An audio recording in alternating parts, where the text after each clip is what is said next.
Well before the world recognized Meghan Markle as royalty draped in tradition, before she secured massive streaming deals and became the focus of best-selling autobiographies, she was simply an actress hustling for a foothold in Hollywood. There were no regal titles attached to her name, no opulent estates waiting in the wings.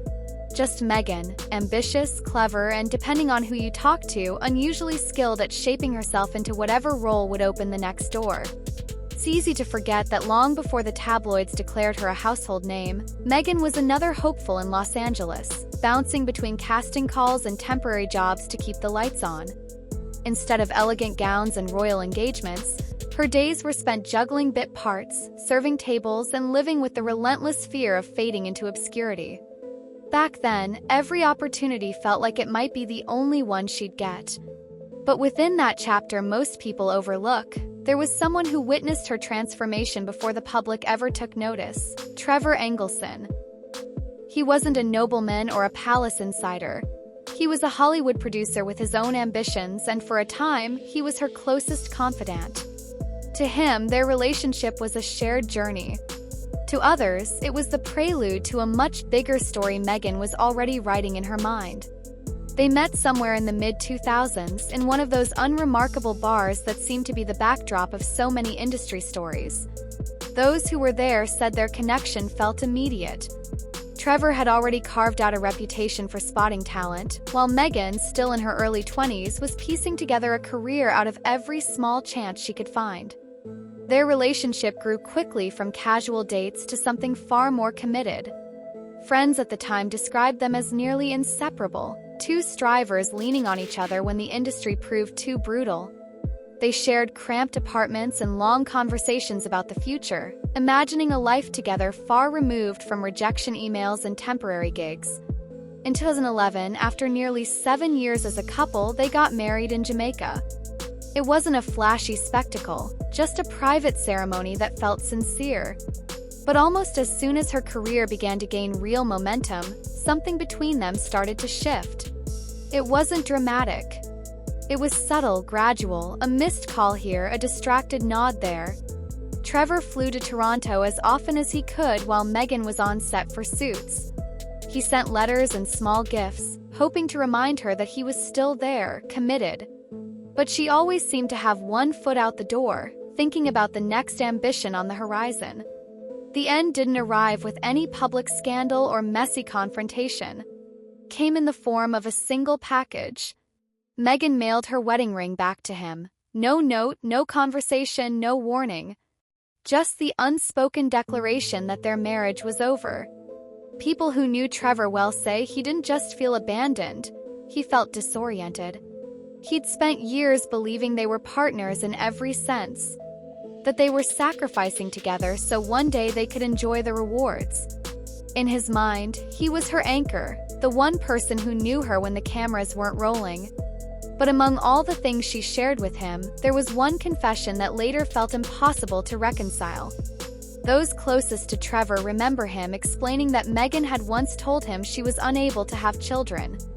It wasn't a vague comment, it was something she presented as a defining truth. He trusted her completely and never questioned her sincerity.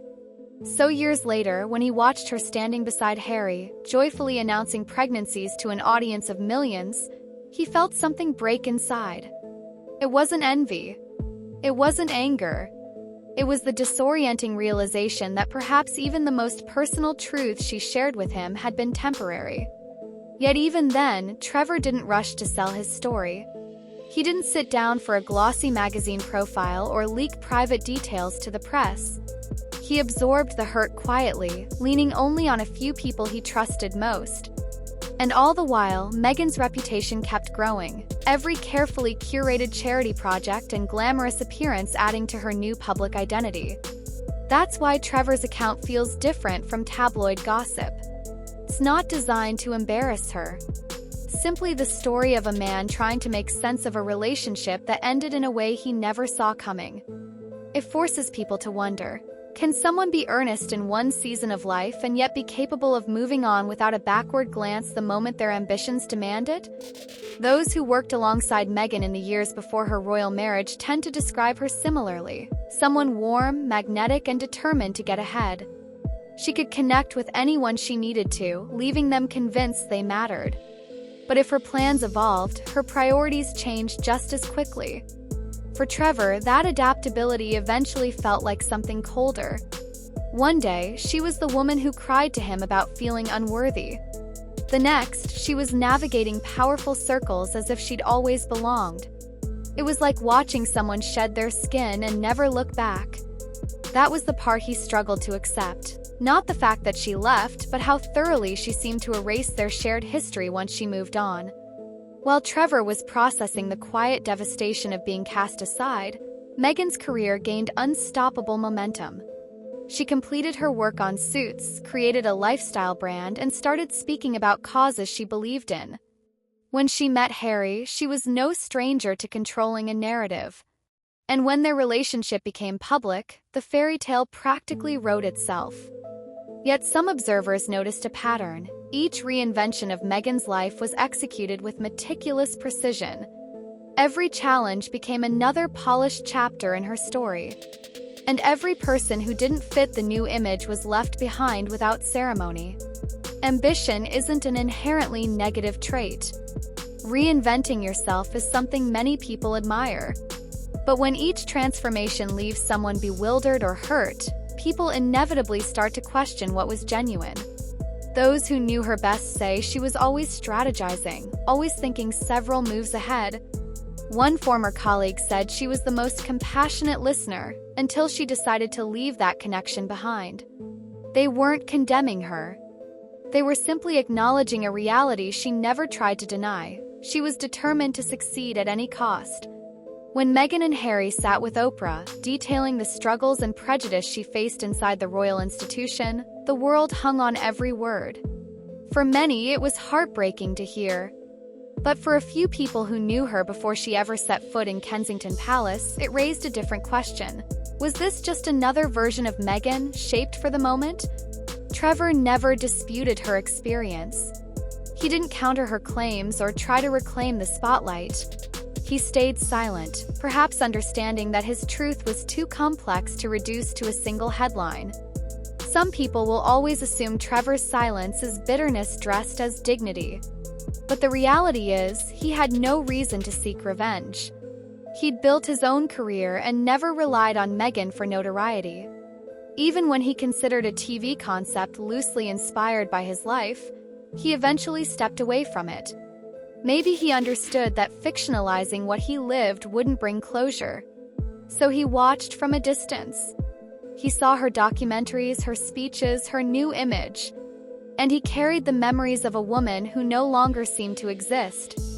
With time, whispers began to emerge. Not from scandal-hungry reporters, but from the simple fact that too many unanswered questions can't stay hidden forever. Eventually, Trevor's version of their history began to circulate, not as a scandal but as an inevitable counterbalance to her carefully managed story. That's why this saga has captured so much attention. Because it's not about whether Meghan is good or bad, it's about how public image is often just a polished fragment of the truth. Some call her a master strategist. Others see her as an example of resilience. But no one can deny that every reinvention was intentional, planned, and flawlessly executed. And perhaps that's why people can't look away. 'Cause no matter how perfectly a narrative is arranged, there will always be people who remember the parts that don't fit the script. Those memories don't erupt in a tabloid exposé. They emerge quietly, reminders that behind every legend is a person who once loved, once hurt, and once believed. Trevor's story doesn't dismantle Meghan's public persona, but it does create a hairline crack, just enough to see that no amount of control can erase the past. And when those old stories finally resurface, they don't just challenge the image she's built. They force everyone watching, including Meghan herself, to consider the question no branding can silence. Who are you when the cameras are off, and who is left to tell that version of your story? And maybe that's the part of Meghan's story that feels the most haunting. the ease with which she seemed to pivot from one identity to another. It wasn't that she forgot her past. It was that she rarely acknowledged it. As if by refusing to look back, she could simply outpace the memories that might slow her down. People who worked beside her in those early days often described her ambition as a quiet hum in the background. It was never desperate or boastful. It was steady, deliberate. She had a vision of who she wanted to become, and she was willing to pay any price to get there. Even if that meant leaving a husband who still believed they were on the same path. For Trevor, watching Meghan's transformation unfold wasn't like seeing a stranger succeed. It was like watching someone you thought you knew step into a costume they never intended to take off. Every headline about her royal life felt like proof that he'd been left behind in a story that no longer required his presence. He sometimes replayed their final months together, searching for the moment when the shift became irreversible. Was it during one of those Toronto visits when she barely looked up from her scripts? Was it in the way she'd brush off his questions about the future with a distracted nod? He couldn't pinpoint it, and maybe that was the most painful part. It hadn't been a single moment. It had been a gradual, quiet drift that he couldn't stop. And in the end, all it took was a small package to seal it. A wedding ring returned like an item checked off a list. No words. No explanation. Just a gesture that said, "I'm done." Trevor knew Meghan had always been independent. She was never the type to cling to relationships that didn't serve her purpose. But he never expected to be one of the people she'd outgrow. In his mind, they'd built something solid, something worth fighting for. But when the moment came to choose, she chose her future over their history. Some people will say that's ruthless. Others will argue it's simply pragmatic. But for Trevor, it was something harder to define, a betrayal that was both personal and strangely impersonal at the same time. Years later, as Meghan's reputation grew into something iconic, Trevor remained on the sidelines, watching her become the woman she always believed she could be. He heard her speak about compassion, about resilience, about the importance of staying true to oneself. And in those moments, he wondered if she ever thought about the cost of becoming that person. Not the financial cost, not the tabloid scrutiny, but the human cost. The people who once believed they were part of her story, only to realize they were just placeholders for something bigger. Even those who defended Meghan's choices sometimes admitted she was remarkably good at compartmentalizing her life. She could be present, attentive, and caring until the day she wasn't. And once she moved on, there was no looking back. If Trevor ever felt tempted to speak out, he never showed it.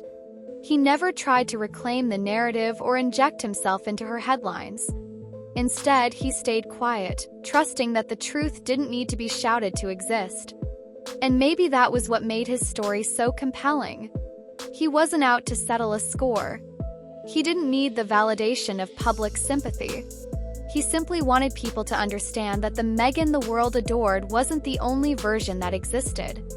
People often assume that when someone ascends to global fame, their past becomes irrelevant. But the truth is, the past is always waiting. It doesn't vanish just because you've outgrown it. It lingers in the memories of the people you once loved, in the details you'd rather forget. In Meghan's case, that past was personified in Trevor, a reminder that reinvention comes with consequences. That for every new beginning, there's someone left behind, grappling with questions that may never be answered. And those questions don't always revolve around bitterness or regret. Sometimes they're simply about trying to reconcile the person you knew with the icon the world sees. Trying to make peace with the idea that both versions can be real, even if they're impossible to reconcile. There were times when Trevor wondered what he would say if he ever sat across from Meghan again. Would he ask her why she never explained? Would he tell her how much it hurt to see her move on without a single conversation? Or would he simply accept that he was never meant to be part of her final act? No one can know for sure what he'd say. 'Cause some conversations never happen, not because the opportunity doesn't arise, but because the answers wouldn't change anything. And in the end, that's what this story is really about. Not scandal or resentment, but the quiet ache of realizing that some chapters are closed without closure. Some stories end without a single period, just a blank space where understanding should be. For Meghan, that blank space was something she seemed determined to avoid. She filled it with achievements, headlines, and meticulously crafted narratives. But for Trevor, it was the only part that ever felt unfinished. Years after their marriage ended, he still carried the weight of that silence. He carried it through his own successes, through his own relationships, through every reminder that the woman he once loved had become someone the entire world had an opinion about. And while the rest of us watched Meghan step into her role as a duchess, as a cultural figure, as a champion of causes, Trevor watched her become a symbol he barely recognized. He wasn't the only one. Others who had known her in the early days quietly admitted that they felt the same dissonance. They could respect her accomplishments, even admire her drive, but they also felt the sting of being left behind. It's a complicated legacy, one that doesn't fit neatly into a fairy tale or a cautionary tale. Simply what happens when ambition outpaces everything else, when the story you're writing for yourself becomes bigger than any one person. And maybe that's why, even now, people are still drawn to Trevor's quiet perspective. Not because it tears Meghan down, but because it reveals something we all understand: the desire to be seen, to be valued, to be remembered, even when someone you loved has already moved on.